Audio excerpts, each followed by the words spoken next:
Alrighty guys, today we're going to be taking a look at the brand new Royal Margarine cookie. We're going to be testing him in World Exploration, the Kingdom Arena, and even Guild Boss. I'm going to be bringing you guys my first impressions and if you should absolutely summon for them or not. Diving right in here, Royal Margarine is a epic cookie. We've got him at a max level 75. They're in ambush and placed in the middle line. Additionally, I did get really lucky and got a 4-star ascension via my crystals. As for their skill, the Buttercream Blast at a 12-second cooldown. Royal Margarine Cookie soars on the back of Buttercream and fires Buttercream Blast at 3 enemies with the highest attack 3 times. Buttercream Blast deals damage, poisons the targets, and reduces their attack and defense, while also amplifying the debuffs that they gain. Next, Buttercream will swoop down towards the enemy, dealing damage and additional damage in proportionate to the number of periodic damage effects the targets have applied. Basically, the poison that they also apply, that counts as the periodic damage. It then says Buttercream's Blast will target boss monsters first,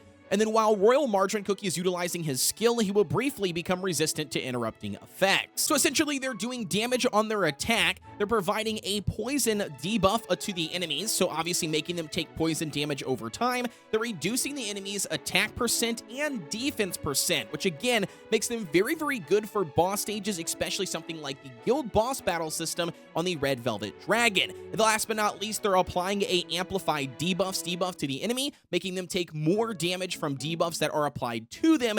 And last but not least, you got Buttercream the Dragon themselves doing more damage based on how many stacks of debuffs the enemies have when they do attack. So now, as far as the best toppings, running a full Swift Chocolate build is honestly the best way to go, or what I have seen the majority of players using. So when it comes to PvE content, running a full Swift Chocolate build, you're trying to aim for as close as you can get to that 24%, especially for something like the overall Guild Boss battle for the Red Velvet Dragon. 24% is going to be ideal, and then stacking the rest of whatever you can muster up into damage resistance obviously will aid in their survivability. Now, additionally, when it comes to the Kingdom Arena, a lot of players are actually running either the same full cooldown set or running 4 Searing Raspberries and 1 Solid Almond. The emphasis here is at least 8% for the overall cooldown to utilize their skill accordingly, and then stacking as much damage resistance remaining as you possibly can to aid in their survivability. Alrighty, so officially diving in here, we're going to be checking out stage 1230 Dark Mode. I tried a couple stages, higher up on the list, but he did end up dying because he just purely couldn't stay alive as an ambush cookie with no healing mechanic. So just keep that in mind. If you're running the higher stages, he will need a full team versus running something solo. But for this test, we're going to try him out here at 1230. The first thing I want to talk about are the debuffs that he applies. Look at this. It's crazy, dude. Defensive down that stacks, attack down that stacks. We have the poison that can stack. The highest I think I've seen is 6 so far before it does wear off. And then the last but not least are the amplified debuffs. Again, all really, really good things you want to see going up against a boss and things like the World Exploration or Cookie Alliance, or not only that, even the Guild Boss battle system against something like the Red Velvet Dragon. Again, very, very strong cookie. One thing to keep in mind is that the poison does take a while to actually tick off, right? And I think that's why when it comes to World Exploration, he might not be the best choice for a ambush just DPS unit on other stages. But when it comes to bosses, man, he absolutely kills it here. Look at this. No healing mechanic, and he's been surviving the entire time. We do have that full Swift Chocolate set on him as well, so, does have some damage resistance, but nothing too crazy. But he had no problem beating that boss with still 1 minute and 40 seconds left. So as you can see, at a 4-star Ascension, absolutely did not struggle whatsoever on this boss stage, even though it was even Dark Mode. I will mention here that it is a single target unit, and as I talked about earlier, his skill is really designed to do damage over time, utilizing the debuffs, including that poison. So he is kind of similar to somebody like Prune Juice Cookie, where they are 100% really, really strong for boss stages or single targets, which will make him good for, like I said, the Red Velvet Dragon. It will make it really good for like that Wyvern event, really, really strong potentially on certain stages for Cookie Alliance to put on a team. But I think when it comes to the, majority of PvE content, all the other stages, he's just another ambush cookie you can utilize. I don't think that he really excels over somebody like Squid Ink, because Squid Ink does a megaton of damage and brings a lot when it comes to the overall team composition. So again, just something to keep in mind. When it comes to boss stages, though, 100% a chef's kiss. Alrighty, so now diving into some Kingdom Arena. For this team, I'm going to utilize the cheese comp. We've got Brood Cookie in the front, Captain Caviar and Royal Margarine in the center. We've got Squid Ink and Moonlight Cookie in the back.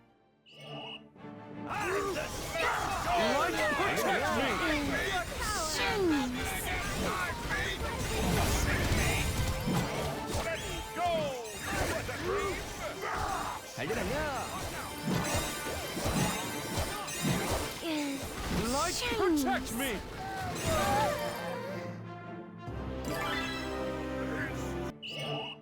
Out of my way! I'm the Spice Overlord! I will not falter!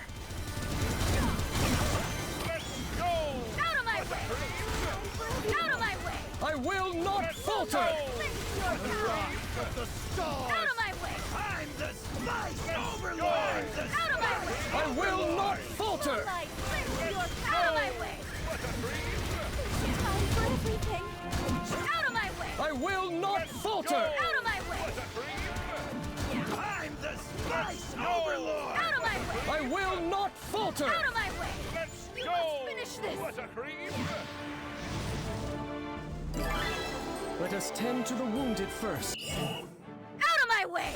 I'm the Spice Overlord! I will not falter! Out of my way! And whirlwind! I will not falter! And Out of my way! whirlwind! Out of my way! I'm the Spice Overlord! I will not Out falter! of my way! Out of my way!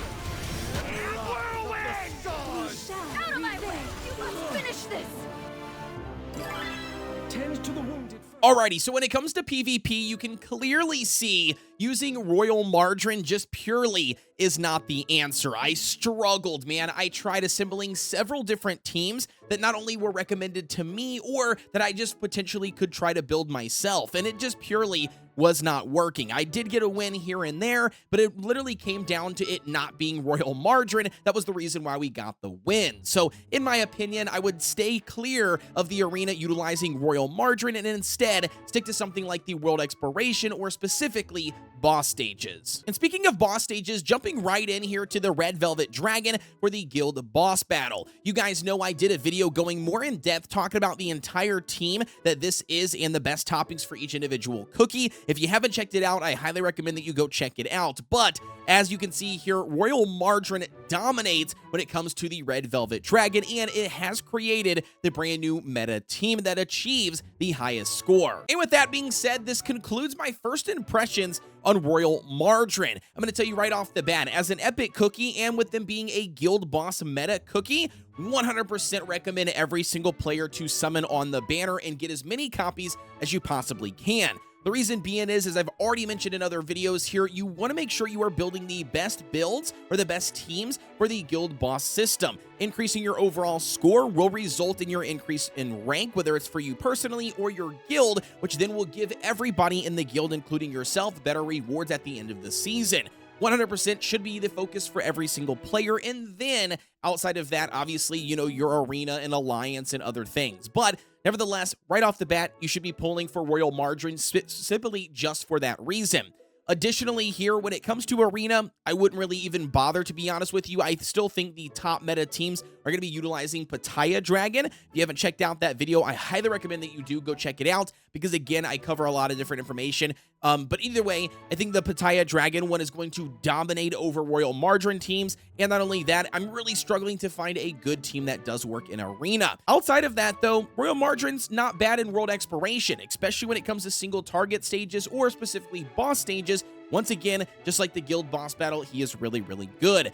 Cooldown toppings are going to be the best way to go for the majority of content in the game. If you do happen to utilize him in arena, especially at top tiers, you're probably going to need to use a full solid almond build just so he can stay alive. And that's if you can even win the battle. But anyways, guys, don't forget to like, comment, and subscribe here on the channel for everything Cookie Run Kingdom related. And as always, I will see you on the next one.